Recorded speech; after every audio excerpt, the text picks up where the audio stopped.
नमस्कार, आप देख रहे हैं स्टेट बज़ न्यूज और मैं हूं आपके साथ प्रतिमा सा। उत्तर प्रदेश के भदोही जनपद से बड़ी खबर है। यहाँ एक वायरल चिट्ठी में भारतीय जनता पार्टी के नेताओं पर निकाय चुनाव में टिकट दिलाने के नाम पर लिए गए 73 लाख रुपए की वापसी का है। वायरल चिट्ठी में टिकट नहीं मिलने पर पूर्व मंत्री, पूर्व विधायक, संगठन मंत्री सहित लोगों के नाम हैं।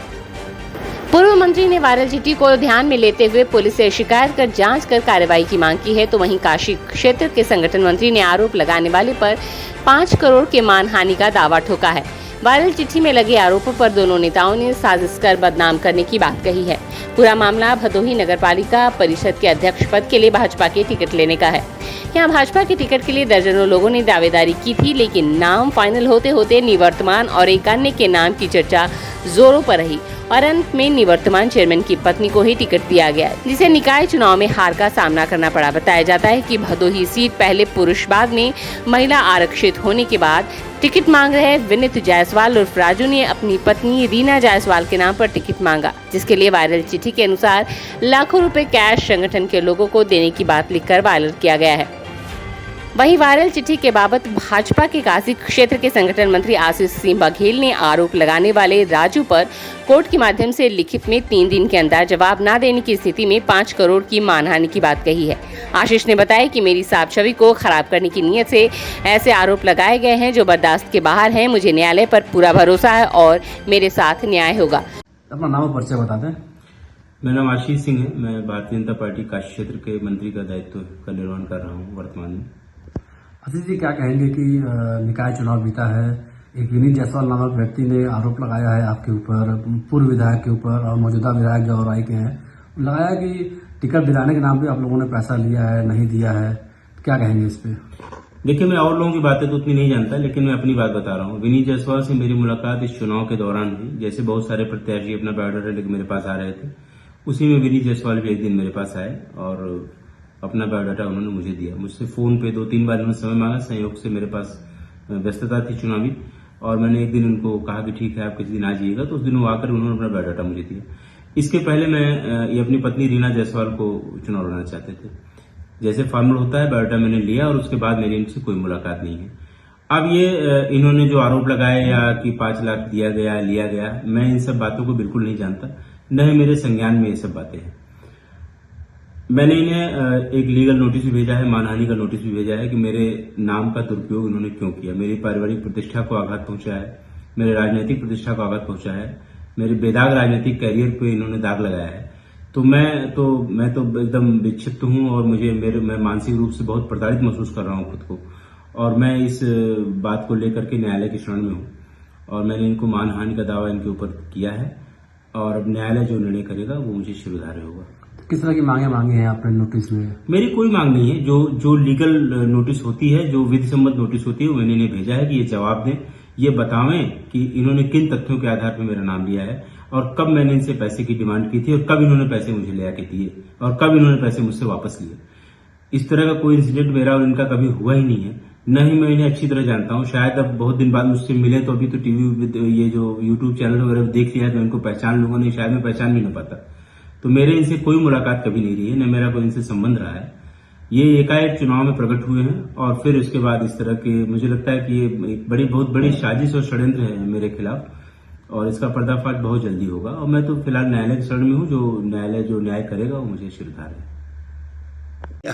आप जानते हैं कि मैं भदोही से विधायक रहा हूँ, मंत्री भी रहा हूँ, SC/ST कमीशन का मैं चेयरमैन भी रहा हूँ, और ऐसे स्थिति में मैं विनीत जी को नहीं जानता हूँ। विनीत नाम है और उनको राजू भी कहा जाता है, और उनको आज तक मैं नहीं जानता हूँ और न कभी उनके मैं घर गया हूँ, न मैं उनका घर देखा हूँ।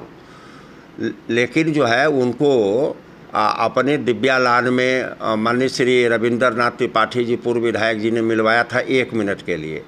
फिर मेरे यहाँ माननीय विधायक जी आए थे, रविंद्रनाथ त्रिपाठी जी आए थे, उसके बाद उन्होंने संभवतः उसको बुलाया होगा, फिर वो भी आया था। मेरे यहाँ विनय चौरसिया भी बैठे थे, आशीष दुबे थे, हौसला पाठक थे, संतोष तिवारी थे, जो है रमेश पांडे थे, आशीष दुबे थे, विजय शंकर दुबे थे, आदि लोग बैठे थे, करीब 20-22 लोग बैठे थे।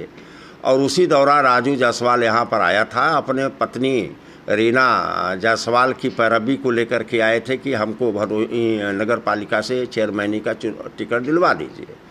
मैंने साफ साफ बोला था कि आपका भी पार्टी में कोई योगदान नहीं है और टिकट की पैरवी मैं कैसे कर सकता हूँ, तो इसलिए मैं नहीं कर सकता हूँ, आप यहाँ से जा सकते हैं। और मैंने उन लोगों को बैरन वापस कर दिया था, लेकिन प्लानिंग करके हमारे ही दल के कुछ लोगों ने प्लानिंग करके एक बड़ा महत्वपूर्ण स्थान पर टाइप लैपटॉप में करवाया गया और उसी महत्वपूर्ण स्थान पर जहाँ टाइप हुआ वहीं पर मेज पर वह पत्र रख करके फ़ोटो खींचा गया। अब फ़ोटो खींच करके वायरल किया गया और जब लोगों ने देखा कि मेज कहाँ की है तो लोगों ने साफ साफ सोशल मीडिया पर लिखना शुरू कर दिया कि यह मेज तो बड़ा महत्वपूर्ण है और ये पता चल जाएगा।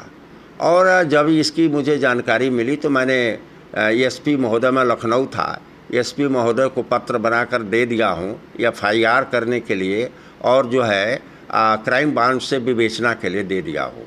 देखिए, मैं भारतीय जनता पार्टी में विश्वास रखता हूँ और लोगों का ये कहना है कि भास्कर जी झूठा आरोप लगा रहे हैं कि मंत्रिमंडल में शामिल होने के लिए अपने ऊपर यह कह रहे हैं कि हमारे ऊपर आरोप लगाया जा रहा है।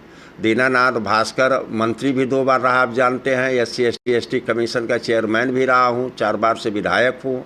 हमको पार्टी ने विधायक बनाया है, हमारे ऊपर एहसान किया है, उस एहसान को लिए जब भी हमारा काशी क्षेत्र या हमारा जो है उत्तर प्रदेश की पार्टी जहाँ भी आदेश देती है दीनानाथ भास्कर वहाँ भाग करके जाता है, काम करता है। मैं ऐसे समाज से आता हूँ, दलित समाज का व्यक्ति हूँ ना, तब बहुत लोग यहाँ पर पचा नहीं पाते हैं। तो कोई दिल्ली जा रहा किसी नेता के यहाँ, कोई लखनऊ किसी नेता के यहाँ जा कर के मेरे खिलाफ षड्यंत्र करते रहते हैं कि कैसे हूँ इनको बदनाम करो, आप पार्टी में जो विधायक भी हूँ उससे भी मेरा कद छोटा हो जाए। लेकिन किसी का कद छोटा करने से कोई नहीं होता है, सभी को कर्मों पर भरोसा रखना चाहिए। हम लोग साफगोई के व्यक्ति हैं और हमेशा स्ट्रेट फॉरवर्ड, सत्य को सत्य और गलत को गलत कहते आए हैं।